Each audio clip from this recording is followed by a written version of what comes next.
시청자 여러분 안녕하십니까? 굿모닝 YTN 3부 시작합니다.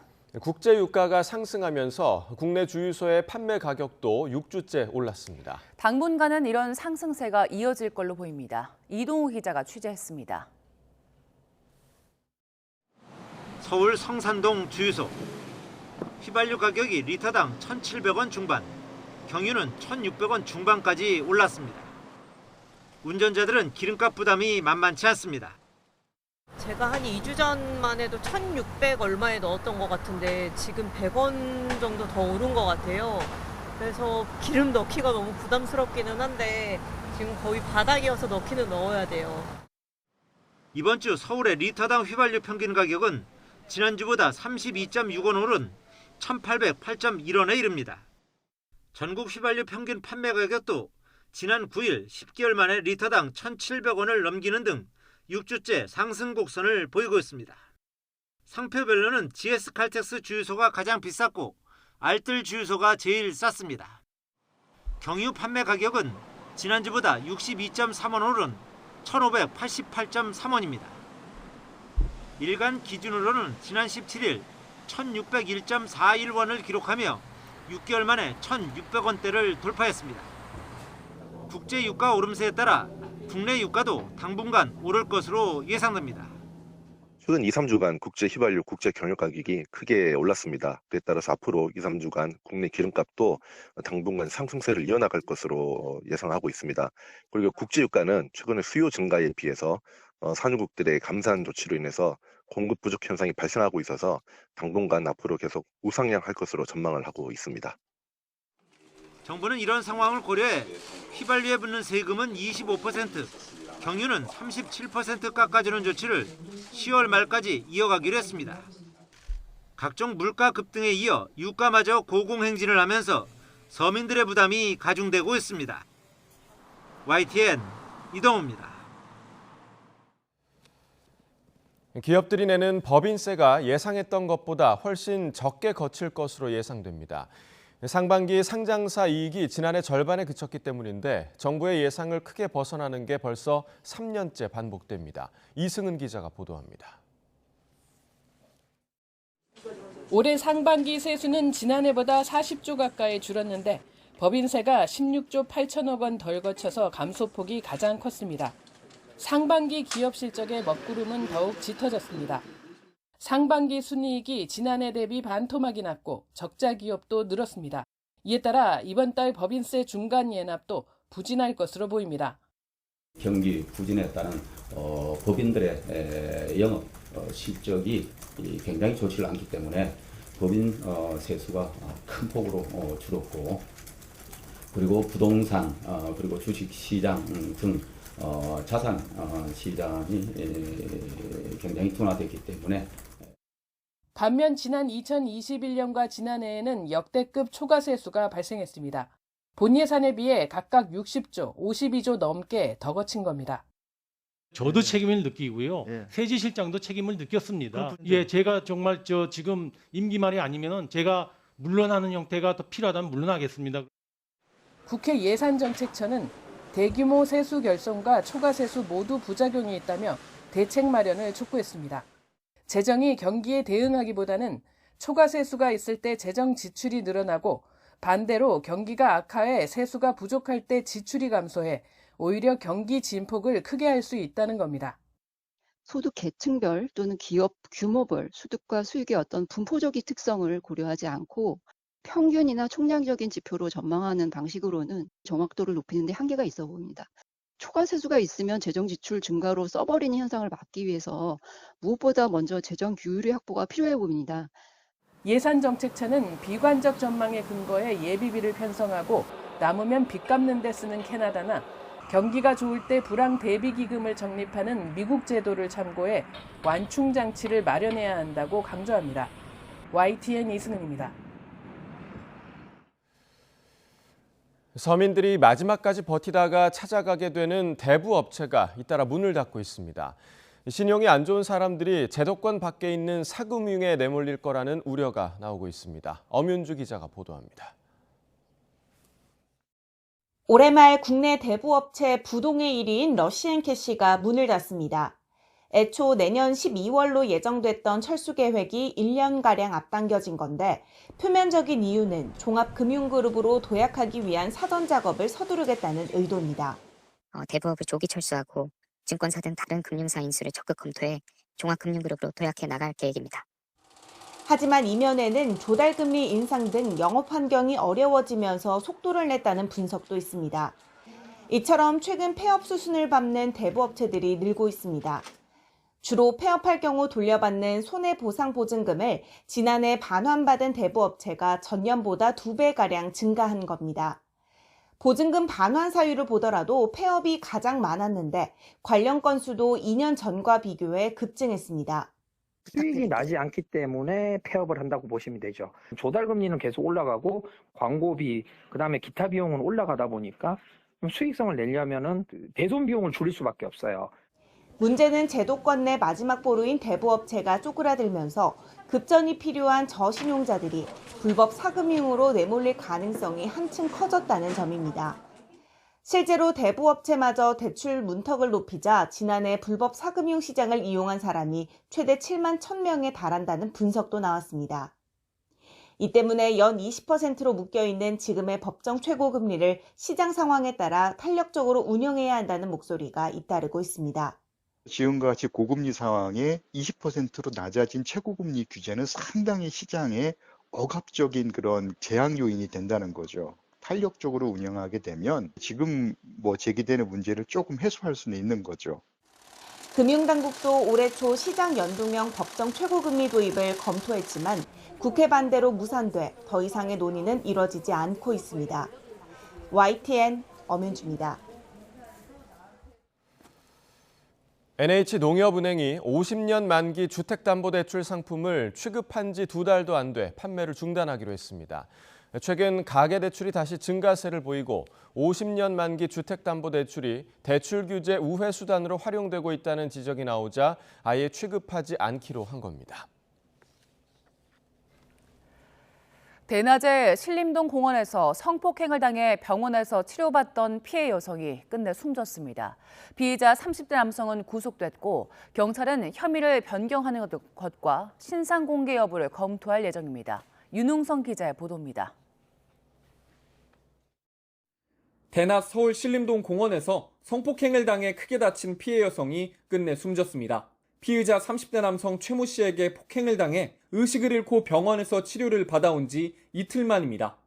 피해자가 숨지기 전 구속영장 실질심사를 받기 위해 나온 최 씨는 죄송하다며 쾌유를 빈다고도 말했습니다. 피해자한테 할 말 없으세요? 죄송합니다.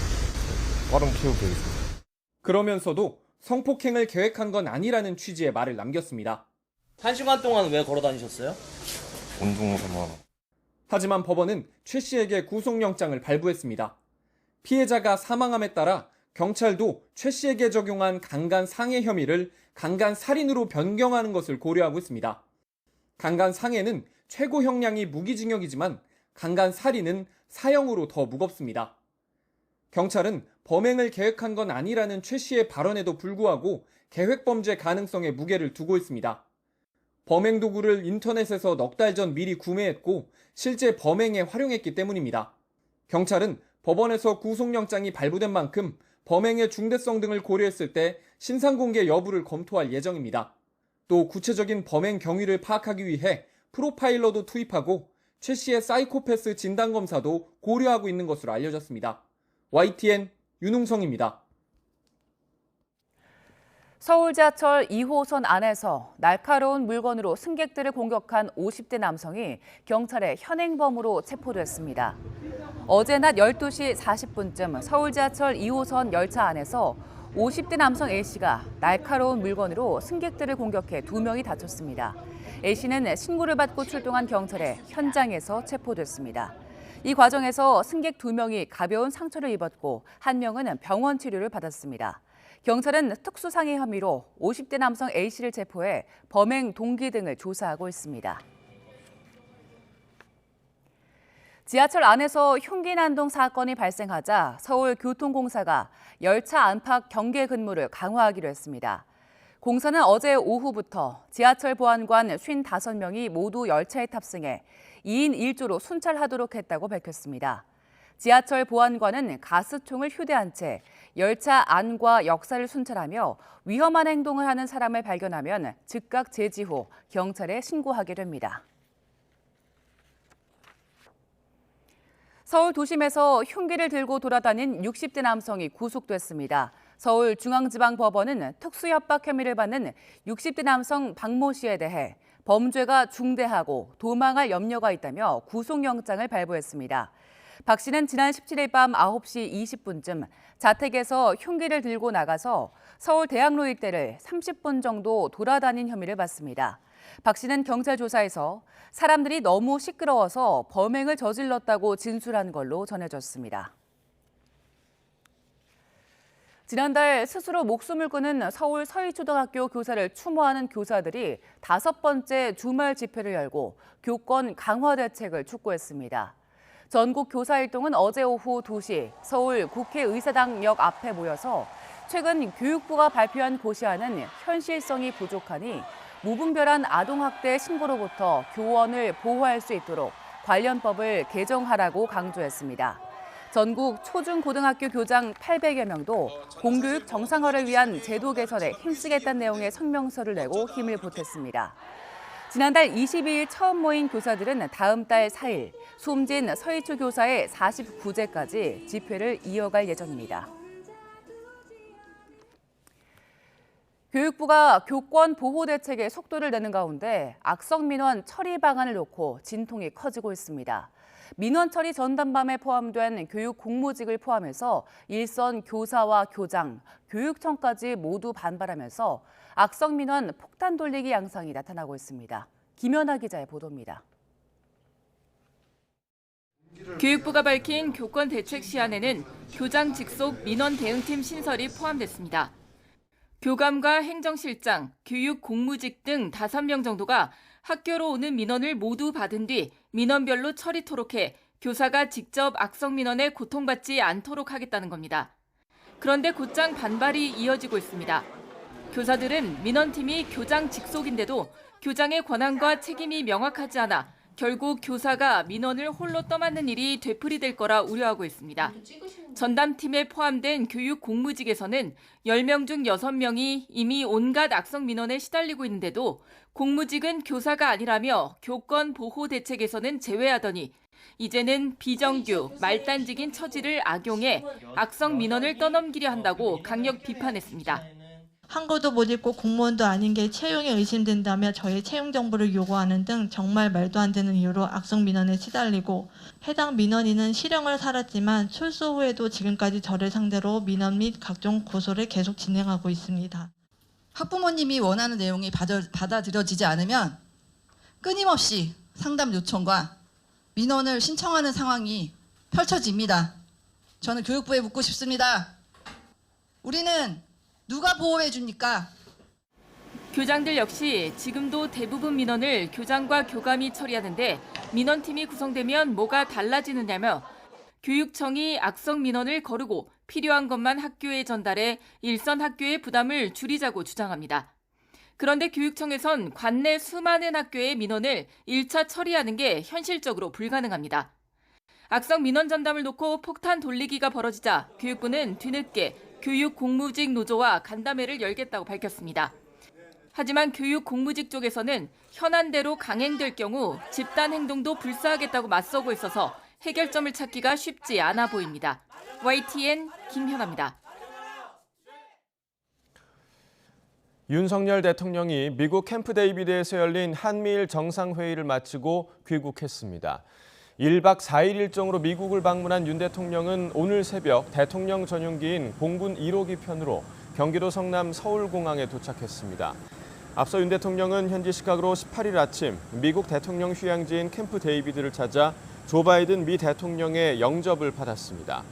윤 대통령은 한미 정상회담을 한 뒤 한미일 정상회의와 정상 오찬, 한일 정상회담과 한미일 정상 공동 기자회견까지 7시간 동안 빡빡한 일정을 소화하고 귀국길에 올랐습니다.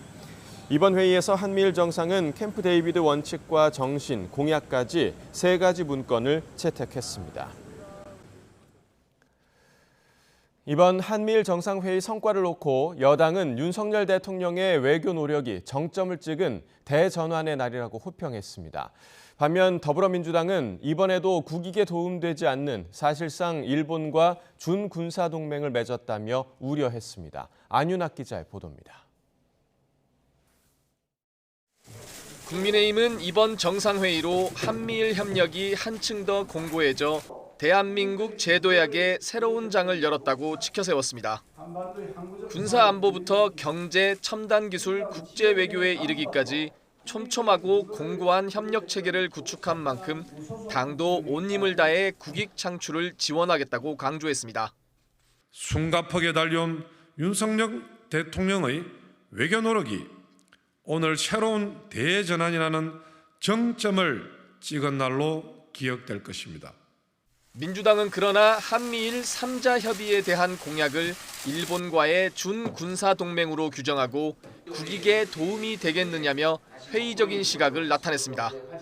일본을 끌어들일 만큼 한반도 위기가 긴박한지 우리 군의 전략적 자율성만 훼손되는 건 아닌지 걱정스럽다는 겁니다. 굳건한 한미동맹을 두고도 일본과의 군사동맹은 왜 필요한 것입니까? 국민에게 소상히 설명하고 동의를 구해야 하는 것이 순서 아니겠습니까? 정부의 외교 정책을 둘러싼 여야의 엇갈린 평가는 현 정권의 한미일 중심 전략과 이를 북중러와의 신냉전을 불러오는 위험한 정책으로 바라보는 야권 간 시각차와 연결되며 마찰음이 반복되고 있습니다. 일본 후쿠시마 원전 오염수 방류 문제를 둘러싼 대치도 그치지 않고 있습니다. 특히 민주당은 여권이 오염수 조기 방류를 일본 측에 요청했다는 최근 일본 언론 보도를 들어 진위를 밝히라며 압박했고 국민의힘은 터무니없는 보도라는 입장을 고수하며 정쟁이 불쾌하다는 기색입니다. 민주당이 예고한 대로 이번 달 말 3차 방일이 본격 추진된다면 양측의 공방은 더 격화될 전망입니다. YTN 안윤학입니다. 타이완은 타이완 해협의 평화와 안정을 촉구하며 중국을 견제한 이번 한미일 정상회의를 환영했습니다. 타이완 외교부는 미국, 일본, 한국이 지난해 11월 3국 정상회의 후 재차 공개적으로 타이완 해협의 평화와 안정을 지지하는 확고한 입장을 거듭 천명해준 데 대해 환영과 감사의 뜻을 표한다고 밝혔습니다. 이어 올해 한미, 미일, 미국, 캐나다 등 양자 정상회담과 주요 7개국 정상회의 등 다자 영역의 공동성명은 모두 타이완 해협 평화 안정의 중요성이 이미 세계적으로 중요한 공동인식이 됐음을 보여준다고 강조했습니다. 한미일 정상회의를 계기로 삼국 관계가 더욱 긴밀해진 가운데 중국은 다자주의를 내걸고 유럽과 아프리카에 구애를 하고 있습니다. 중국 외교 사령탑인 왕이 당중앙 외사판공실 주임 겸 외교부장은 어제 카트린 콜로나 프랑스 외교장관과의 전화통화에서 중국의 대유럽 정책은 연속성을 유지하고 있으며 우리는 늘 유럽을 다극화된 세계에서 중요한 한 극으로 봐왔다고 말했습니다. 내일부터 한미연합훈련인 을지자유의 방패가 시작됩니다. 한미는 이번에 실전적인 연습을 할 거라고 강조했는데 훈련 기간 동안 북한의 도발 가능성도 거론되고 있습니다. 김문경 기자가 보도합니다. 이번 훈련의 초점은 북한의 고도화된 핵과 미사일, 우크라이나 전쟁 등에서 보여준 변화하는 안보 상황에 대한 대응 능력에 초점을 뒀습니다. 이를 위해 참가 병력과 야외 기동 훈련이 크게 늘었습니다. 30여 건의 다양한 야외 기동 훈련을 시행할 예정인데 지난해엔 13건, 올해 봄에는 25건 정도 실시됐습니다. 소대급 훈련에서부터 여단급 훈련에 이르기까지 6, 해, 공, 해병대가 참여할 것이며 지난 UFS, FS 연습보다 수적으로 많은 것을 의미합니다. 지난해 창설된 주한미 우주군도 처음으로 훈련에 참가합니다. 주한미군은 이번 연습이 태평양에서 실시하는 훈련 가운데 가장 규모가 크다면서 영내 미사일 경보와 우주 지휘 통제 기능을 통해 연합작전 능력을 점검한다는 방침입니다. We have both ROC and U.S. forces as well as member state forces. How do you take everything that could potentially come here to the Korean Peninsula and integrate that seamlessly. 합참은 특히 정부 부처의 전시 대비 연습을 지원해 국가 총력전 수행 능력을 향상시킬 계획이라고 강조했습니다. 매년 참가해왔지만 알려지지 않았던 호주와 캐나다, 프랑스, 영국, 이탈리아 등 유엔사 회원국이 참가하는 사실도 처음으로 공개됐습니다. 한반도 유사시 즉각 개입할 수 있는 유엔사의 역할을 부각해 북한의 도발 의도를 억제하려는 뜻이 담긴 것으로 보입니다. 한미 연합훈련에 대해 북침 전쟁 연습이라고 강하게 반발해온 북한은 최근 김정은 위원장의 군수공장 방문과 공세적 전쟁 준비를 다그친 점을 공개하면서 한미 훈련을 빌미로 새로운 도발에 나설 가능성도 커지고 있습니다. YTN 김문경입니다. 미국의 전략정찰기가 동해 경제수역 상공을 침범했다며 북한군이 물리적 대응을 위협했습니다. 북한군 총참모부는 대변인 성명에서 미국이 17일 전략정찰기를 동해 북측 경제수역 상공에 침범시켜 공중 정탐 행위를 또다시 감행하는 사건이 발생했다고 밝혔다고 조선중앙통신이 보도했습니다. 이어 북한은 이미 조선 동해 경제수역 상공이 철저히 북한 주권이 행사되는 영공의 한 부분이라는 것을 명백히 천명했으며 북한 군대는 공화국의 주권을 수호하기 위한 그 어떤 물리적 대응도 불사할 것이라고 강조했습니다. 이동관 방송통신위원장 후보자 인사청문회는 여야의 치열한 공방 속에 마무리됐습니다. 야당이 자녀의 학교폭력과 언론장악 논란을 이유로 사퇴를 촉구하는 만큼 인사청문 보고서 채택은 쉽지 않을 걸로 보입니다. 박기원 기자의 보도입니다. 다전까지 이어진 이동관 방송통신위원장 후보자 인사청문회는 언론장악 의혹을 둘러싼 전 정권과 현 정권의 대리전을 방불케 했습니다. 특히 언론사 해직 사태를 바라보는 여야의 극명한 시각차가 두드러졌습니다. 민주당은 이 후보자가 홍보수석 등을 역임한 이명박 정부 당시 벌어진 YTN과 MBC 해직 기자 사태를 언론 장악을 넘어선 학살로 비유하며 맹공했습니다.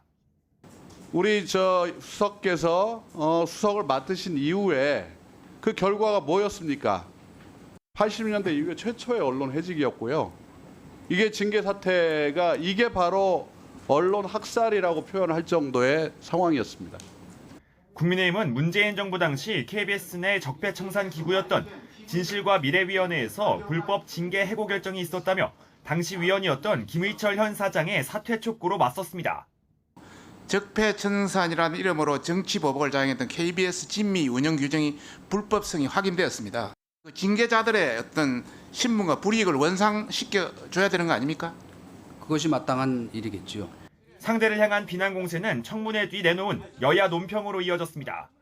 대통령실 홍보수석으로서 마땅히 해야 할 역할에 대해서까지 언론 장악이라는 프레임을 씌워가며 비난했지만 자신들의 언론 장악 DNA만 드러내고 말았습니다. 현재 공영방송은 왼쪽으로 기울어 있다는 등 삐뚤어진 언론관을 보이며 MB정부의 언론 장악 망령을 되살리겠다는 의지를 드러냈습니다. 여당은 이 후보자를 조속히 임명해야 방송 정상화를 이룰 수 있다고 주장한 반면 야당은 이 후보자가 언론 자유의 시계를 역행하는 부적격자라며 즉각 사퇴를 촉구했습니다. 오는 21일 인사청문 보고서 채택을 앞둔 양보 없는 기싸움이란 분석도 있지만 그만큼 여야가 합의된 보고서를 내기가 쉽지 않은 상황을 여실히 드러내고 있습니다. 결국 보고서 채택 불발에 이은 대통령의 재송부 요청 그리고 진통 끝 임명 강행 절차가 또 한 차례 되풀이되리라는 전망이 우세합니다. 이렇게 되면 현 정부 들어 국회 보고서 없이 임명된 16번째 사례가 됩니다. YTN 박규환입니다. 더불어민주당이 양평 공흥지구 개발 특혜 의혹 등으로 윤석열 대통령 처남 김모 씨가 불구속 기소된 것과 관련해 서울 양평 고속도로 종점 변경 특혜 의혹 국정조사는 피할 수 없게 됐다고 강조했습니다. 권칠승 수석 대변인은 브리핑에서 지난달 말 현직 대통령 장모가 법정 구속되는 초유의 사태에 이어 처남이 재판을 받게 되는데도 대통령과 대통령실은 침묵으로 일관하고 있다며 이같이 밝혔습니다. 백현동 개발 특혜 의혹으로 조사를 받은 이재명 대표는 지금까지 4차례 소환 조사 가운데 가장 긴 시간 검찰에 머물렀습니다. 이전 조사 때보다 혐의를 적극적으로 반박한 걸로 알려집니다. 어떤 부분에서 주장이 엇갈리는 건지 쟁점들을 송재인 기자가 정리했습니다. 민주당 이재명 대표의 배임 혐의 핵심은 백현동 개발 사업 과정에서 성남시장으로서 의무를 저버렸는지 여부입니다. 이 대표는 조사에서 성남도시개발공사를 사업에 참여시키는 게 시장의 의무가 아니었다고 못 박았습니다. 추후 검토해볼 사항으로 뒀을 뿐이란 겁니다. 다만 실무진 검토 결과 공사의 재정 상황 등을 고려하면 불가능하다는 쪽으로 의견이 모이면서 이를 수용했다고 주장한 것으로 알려졌습니다. 이에 검찰은 성남시가 지난 2014년 변경 수립한 도시계획 문건을 핵심 근거로 추궁에 나섰습니다. 국토계획법에 따라 마련된 계획을 보면 백현동 부지는 시가화 예정 용지에 포함됐고 이는 공영개발 대상이라 적시됐다며 성남도시개발공사 참여는 법령상 의무가 아니었느냐고 캐물은 것으로 알려졌습니다. 이 대표가 공사를 배제하면서 민간업자들이 개발 이익을 독식했고 민관 합동개발이 됐다면 성남시가 봤을 이익만큼 손해를 끼쳤다는 논리입니다. 배임의 동기를 두고도 양측은 평행선을 달렸습니다. 동기가 설명되지 않는다는 이 대표에 맞서 권한은 오로지 국민을 위해서만 사용했고 단 한 푼의 사익도 취한 바가 없습니다. 검찰은 민간업자의 유리한 쪽으로 청탁해온 로비스트와의 관계에 방점을 찍었습니다. 이 대표 성남시장 선거 선대본부장 출신으로 정계 입문부터 영향을 준 최측근 아니냐는 겁니다. 검찰은 이 최측근이 알선 대가로 민간업자에게서 77억 원이라는 거금을 받은 것만으로 이 대표의 경제적인 이익이 설명된다는 입장입니다.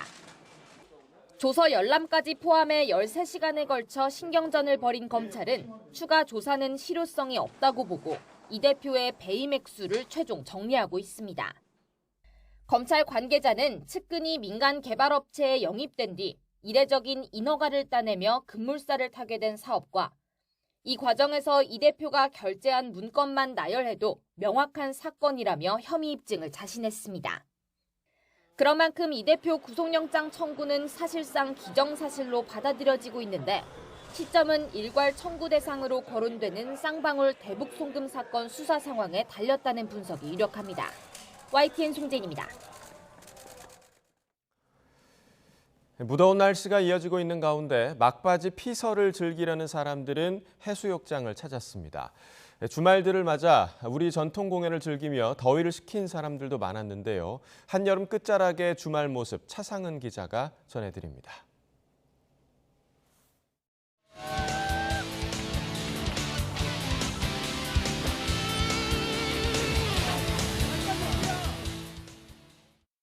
서프보드를 든 사람들이 바다로 힘차게 달려갑니다. 두 팔로 물살을 가르며 목표 지점을 향해 열띤 경쟁을 펼칩니다. 해수욕장 한쪽에서는 패들보드 강습이 한창입니다. 파도의 중심을 잃고 넘어지고 말지만 도전을 반복하며 실력을 쌓아갑니다. 비가 내리는 궂은 날씨이지만 해양 레저를 즐기려는 사람들로 해수욕장은 제법 북적였습니다. 여름의 끝자락에 주말을 맞은 막바지 피서객들은 시원한 바닷물에 몸을 담그며 무더위를 날려보냈습니다. 친구들이랑 오랜만에 다 같이 추억 쌓으려고 그냥 날씨 좀 안 좋아도 즐기고 싶어서 왔고 여름 계획의 마지막이긴 한데 그래서 더 후회 없이 놀고 싶긴 해요, 제가 지금. 네.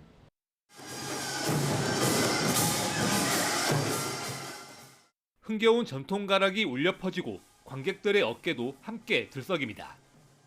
유네스코 인류 무형유산인 농악, 그 중에서도 국가무형문화재로 지정된 임실 필봉 농악을 비롯해 다양한 전통 공연이 한자리에서 열렸습니다.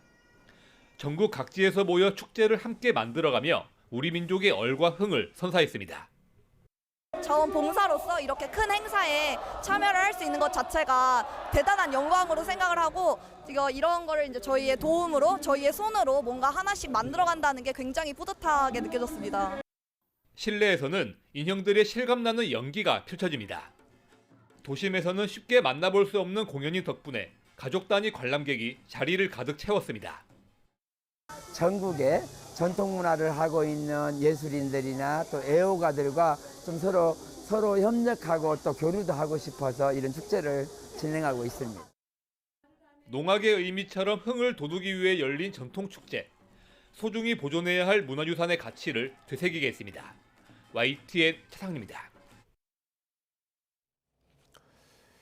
어제 오전 11시 10분쯤 부산 강서구 부산신항 앞 교차로에서 좌회전하던 1톤 트럭이 직진하던 덤프트럭을 들이받으면서 차량 5대가 잇따라 충돌했습니다. 이 사고로 1톤 트럭 운전자와 동승자, 덤프트럭 운전자 등 3명이 숨졌고 사고에 휘말린 승용차와 트레일러 운전자 등 5명이 크게 다쳤습니다. 어제 오전 10시 10분쯤 경기도 여주시 중부 내륙 고속도로에서 양평 방향으로 달리던 25톤 화물차가 다른 승용차 2대와 잇따라 부딪혔습니다.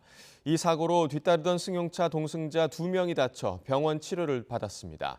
경찰 조사 결과 화물차 운전자가 차선을 갑자기 바꾸면서 뒤따르던 승용차 운전자가 이를 피하려다 중앙 분리대를 타고 넘어가 마주오던 또 다른 승용차와 충돌한 것으로 파악됐습니다. 20년 넘게 미제 사건이던 대전 권총은행강도 살인사건 범인들이 지난해에 검거됐죠. 1심에서는 공범 2명 중 1명에게만 무기징역이 내려졌는데요. 항소심 재판부는 원심이 판단을 잘못했다며 나머지 공범에게도 무기징역을 선고했습니다. 양동훈 기자입니다. 지난 2001년 대전 둔산동 은행에서 권총으로 직원을 살해하고 현금 3억 원을 훔쳐간 대전 권총은행 강도 사건. 대전고등법원은 원심을 파기하고 형량을 높여 이 사건의 공범 이정학에게 무기징역을 선고했습니다. 항소심 재판부는 이정학에게 징역 20년을 선고한 원심 판단은 법리를 오해한 잘못이 있기 때문에 파기해야 한다고 밝혔습니다. 강도살인죄의 경우 법정형이 사형과 무기징역뿐이고 감경한다면 징역 7년에서 15년 사이에서 선고해야 하는데 원심에서 형량을 잘못 선택했다는 겁니다. 그러면서 양형 요소들을 모두 고려할 때 유리한 정상보다 불리한 정상이 훨씬 커서 무기징역에서 감경할 이유가 없다고 판시했습니다. 1심에서 먼저 무기징역이 선고된 공범 이승만의 항소는 기각했습니다. 자기가 총을 안 쐈다며 억울함을 호소했지만 항소심 재판부 역시 이승만이 총으로 피해자들을 제압하고 직원을 직접 살해한 사실이 넉넉하게 인정된다고 판단했습니다. 이들은 범행 이후 20년 넘게 붙잡히지 않았지만 한 불법 게임장에서 발견된 담배꽁초 DNA가 범행 때 확보된 DNA와 일치한다는 사실이 확인되면서 지난해 검거됐습니다. 특히 이정학은 지난 2002년 전북 전주시 금암 2파출소에 침입해 근무 중이던 백선기 경사를 흉기로 살해하고 총을 훔쳐 달아난 혐의도 받고 있습니다. 이 사건도 장기 미제 사건이었는데 권총 강도 공범 이승만의 폭로로 백 경사의 권총이 발견되면서 경찰이 이정학 단독 범행으로 결론짓고 사건을 검찰에 넘겼습니다. YTN 양동훈입니다.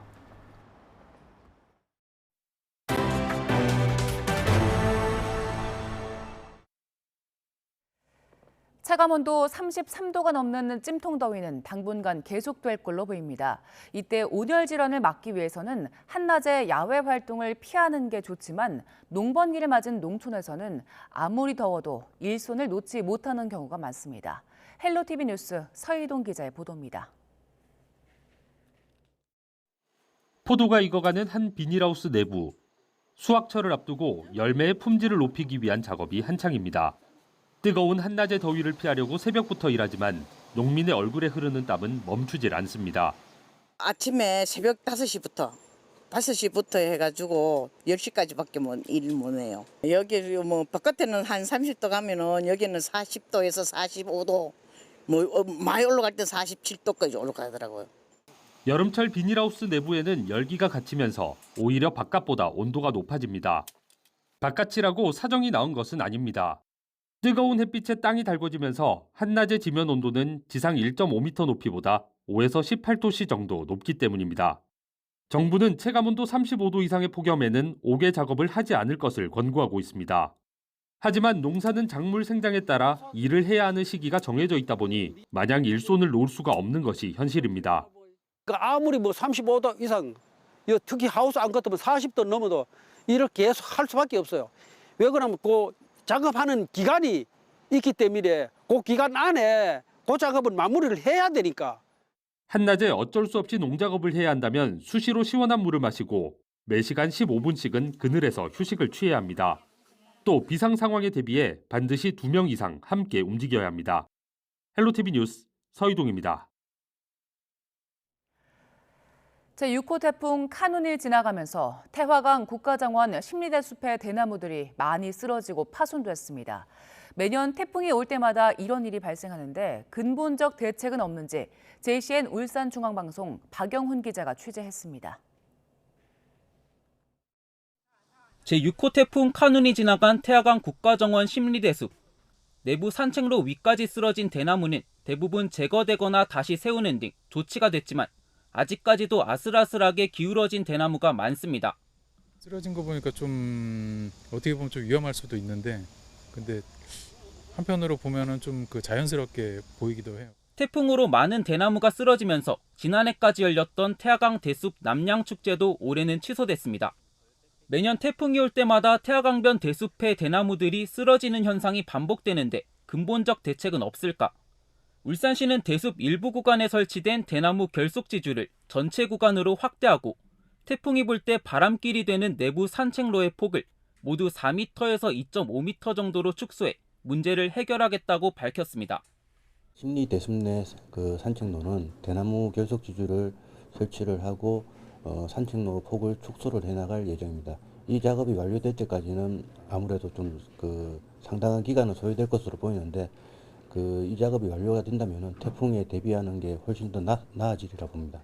올해 안으로 모든 조치를 마무리하겠다고 했지만 늦어지면 내년까지도 미뤄질 수 있는 상황. 태화강 국가정원 3호지구의 3호대 숲은 상황이 또 다릅니다. 철새돌에 지은 3호대 숲에는 이렇게 별도의 결속지주가 설치돼 있지 않고 숲 내부의 대나무들은 쓰러진 채 방치돼 있습니다. 게다가 여름철만 되면 조류 배설물로 인한 악취 민원이 잇따르고 있습니다. 울산시는 3호대 숲은 철새 도래지로 조성됐기 때문에 대나무가 산책로 위까지 쓰러지지 않는 이상 철새의 보금자리로 이용될 수 있도록 쓰러진 대나무들을 그대로 두겠다는 방침입니다. 울산시가 6월 말부터 8월 말까지 주 2에서 3회씩 유용 미생물 활성액을 뿌려 부패를 억제해 악취 문제를 해결하고 있지만 여전히 민원은 계속되고 있습니다. 나무를 솎아내는 간벌 작업이 필요하다는 일부 민원도 있지만 전문가의 의견은 다릅니다. 대나무 식생은 간벌이라는 자체가 통하지 않는 나무의 식생입니다. 이러한 것은 지역 주민과 더불어서 늘 소통할 적에 이 민원이 해결되리라 생각이 됩니다. 태화강 국가정원 대숲을 모든 시민들이 만족할 수 있도록 관리하기 위해선 지역 주민과의 소통 등 보다 근본적 대책이 필요하다는 지적입니다. JCN 뉴스 박영훈입니다. 하와이 산불로 인한 실종자 수색 작업이 진행 중인 가운데 사망자가 114명으로 늘어났습니다. 마우이 당국은 현지 시간 18일 기준 산불로 소실된 해안 항구도시 라하이나에서 사망자 수가 114명으로 증가했다고 밝혔습니다. 이러한 가운데 미 연방재난관리청은 실종자 수가 최대 1,300명이라고 추정하고 있어 사망자는 더 늘어날 것으로 보입니다. 스페인 카나리아 제도 유명 휴양지인 테네리페 섬에서 대형 산불이 이어지면서 대피 인원이 2만 6천여 명으로 급증했다고 로이터 통신이 보도했습니다. 카나리아 제도 구급대는 대피 인원이 4,500명에서 하루 만에 2만 6천 명 이상으로 급격히 늘어난 것으로 추정된다고 말했습니다. 페르난도 클라비호 카나리아 제도 주지사는 기온이 예상보다 높게 오르고 바람이 강해져서 대피령을 확대했다고 말했습니다. 러시아가 주말에 전선 후방의 우크라이나 북부 도시를 공습해 7명이 숨지고 110명이 다쳤다고 로이터 통신 등이 보도했습니다. 우크라이나 내무부는 현지 시간 19일 오전 러시아가 발사한 미사일이 우크라이나 북부 체르니히우주의 주도인 체르니히우 도심 광장을 공격했다고 밝혔습니다. 우크라이나 수도 키이우에서 북쪽으로 약 100km 떨어진 체르니히우는 벨라루스와 러시아 국경에서 멀지 않은 도시지만 지난해 개전 초 러시아군이 물러간 뒤로는 전투가 일어나지 않은 후방 지역입니다. 올렉산드로 로마코 체르니히우 시장은 텔레그램을 통해 모두 117명이 다쳤고 이들 중 7명이 숨졌다고 피해 상황을 전했습니다. 사상자는 주로 주말을 맞아 교회를 방문하던 이들이었고 부상자 중 어린이가 10명이 넘는다고 우크라이나 내무부는 전했습니다. 스웨덴을 방문한 볼로디미르 젤렌스키 우크라이나 대통령이 스웨덴 총리와 만나 그리펜 전투기를 지원받는 것에 대해 논의했습니다. 푸틴 러시아 대통령은 우크라이나 전쟁을 지휘하는 러시아군 본부를 방문해 군 수뇌부와 회의했습니다. 김원배 기자가 보도합니다. 러시아 미사일이 광장, 대학교, 극장이 있는 우크라이나 북부 체르니히우 도심을 직격했습니다. 6살 어린이를 포함해 7명이 숨지고 129명이 부상했습니다. 사상자들은 주로 주말을 맞아 교회를 방문하던 이들이었다고 우크라이나 내무부는 전했습니다. Была на рабочем месте, и за секунду взрыв, и плита упала мне на голову. Я была со своей подружкой. Она зашла просто в гости на 5 минут ко мне. 스웨덴을 방문하고 있는 볼로디미르 젤렌스키 우크라이나 대통령은 텔레그램에 평범한 토요일이 고통과 상실의 날이 되고 말았다고 밝혔습니다. 젤렌스키 대통령은 울프 크리스테르손 스웨덴 총리와 정상회담을 가진 후 공동 기자회견에서 스웨덴이 개발한 그리펜 전투기를 지원받는 것에 대해 논의했다고 말했습니다. Сьогодні ми детально поговорили майбутні кроки щодо можливості відкрити тематику отримання. 젤렌스키 대통령은 우크라이나 조종사들이 이미 그리펜 전투기에서 시험 비행을 시작했다고 말했습니다. 블라디미르 푸틴 러시아 대통령이 러시아 남부 군광구 사령부가 있는 로스토프 나도누를 방문해 우크라이나 전쟁을 지휘하는 군 수뇌부와 회의를 열었습니다. 크렘린궁은 현지 시간 19일 성명을 통해 이같이 밝혔지만 회의가 언제 열렸는지는 공개하지 않았습니다. 국영 리아 노보스티 통신이 공개한 영상에는 야간으로 추정되는 시간대 게라시모프 총참모장이 푸틴 대통령과 악수한 뒤 건물 내로 안내하는 장면이 담겼습니다. 로스토프 나도누에서 우크라이나 국경까지 거리는 약 100km에 불과합니다. 푸틴 대통령이 우크라이나 점령지 또는 인접 지역을 찾은 것은 지난 4월 우크라이나 남부 헤르손과 동부 루안스크 지역의 군부대를 방문한 이후 약 4개월 만입니다. YTN 김원배입니다.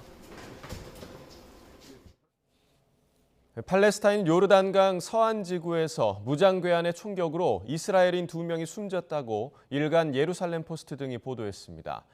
이스라엘군은 나블루스 인근 세차장에서 무장괴한이 이스라엘인들을 향해 무차별 총격을 가했다고 밝혔습니다. 이번 공격으로 이스라엘인 남성과 그의 아들이 총에 맞아 병원으로 옮겨졌지만 숨졌습니다. 이스라엘군은 나블루스 일대 도로를 통제하고 괴한들을 쫓고 있습니다. 세계보건기구 WHO가 현지 시각 18일 강력한 코로나19 변이 BA.2.86을 감시 대상에 새로 추가했습니다. 오미크론 변이 중인 BA.2의 하위 변이로 피롤라란 별명이 붙은 BA.2.86은 스파이크 단백질의 돌연 변이 수가 BA.2보다 30여 개나 많습니다. 스파이크 단백질은 코로나19 바이러스가 인체에 침투할 때 쓰는 무기로 변형이 많을수록 기존 면역 체계를 뚫을 가능성이 큽니다. 감염병 전문가들은 이번 주 초부터 여러 대륙에서 BA.2.86이 포착됨에 따라 전파 경위에 촉각을 세우고 있습니다. 프로야구 최하위 키움이 돌아온 에이스 안우진의 호투에 힘입어 이틀 연속 롯데를 꺾었습니다. LG 선두 LG는 김광현이 선발로 나선 SSG에 대승을 거뒀습니다. 보도에 이지은 기자입니다. 재충전을 마치고 돌아온 키움 에이스 안우진. 초반 흔들렸지만 6이닝을 2실점으로 막아내며 시즌 8승을 거두고 팀의 이달 첫 연승을 이끌었습니다. 평소 유독 득점 지원이 따르지 않았던 안우진이지만 이번에는 달랐습니다. 송성훈이 행운의 안타로 역전을 이끌었고 신인 포수 김동원은 쐐기포를 날렸습니다. 형들 뭐 다 노력하고 있고 그다음에 동생들도 열심히 쳐주려고 하는데 그거는 그냥 결과라고 생각을 하고 저도 좀 득점이 2점 나면 1점 줘서 이기려고 하고 그렇게 이기고 싶습니다. 기아는 삼성의 한 점 차 역전승을 거뒀습니다. 대타 이우성의 투런포를 포함한 타선의 집중력으로 7회에만 5점을 뽑아냈습니다. 앞에서 자신 있게 휘두르라고 밝은 표정으로 또 그렇게 말씀해 주셔서 제 마음도 한결 좀 편해진 마음으로 들어가서 좀 과감하게 휘둘렀습니다. 두산은 선발 최승용과 정수빈이 부상으로 교체되는 악재를 만났지만 김재호의 결승타로 NC를 꺾고 5연패 탈출에 성공했습니다. 선두 LG와 SSG의 대결에서는 LG가 대승을 거뒀고 KT는 연장 접전 끝에 한화를 한 점 차로 꺾었습니다. YTN 이지은입니다.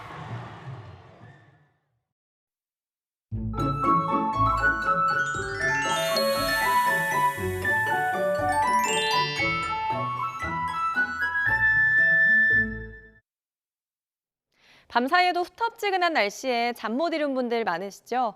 서울과 해안 지역에는 어젯밤 열대야가 나타났습니다. 한낮에는 그대로 폭염으로 이어집니다. 서울 한낮 기온 32도, 목포는 무려 34도까지 오르겠습니다. 오후부터는 대기 불안정으로 요란한 소나기가 내리겠습니다. 특히 동쪽 지방에 강한 비가 집중되겠는데요. 경북과 경남 서부 내륙에는 80mm 이상의 많은 비와 함께 시간당 30에서 60mm의 강한 소나기가 쏟아지겠고 강원과 충청 등 그 밖의 내륙에는 5에서 60mm의 소나기가 내리겠습니다. 오늘 전국 하늘빛 대체로 흐리겠고 아침까지 일부 지역은 안개가 짙게 끼겠습니다. 서울의 아침 기온 25.7도, 대전 25.3도, 부산 26.4도로 열대야 기준인 25도를 웃돌고 있는데요. 한낮 기온은 서울 32도, 청주 33도, 창원은 32도까지 오르겠습니다. 내일도 더위 속에 소나기가 내리겠고 주 중반에는 전국에 비가 내리면서 더위가 한풀 꺾이겠습니다. 날씨 정보였습니다. 네, 이상으로 일요일 굿모닝 YTN 마칩니다. 잠시 후 YTN 뉴스와이드가 이어집니다. 시청해주신 여러분 고맙습니다.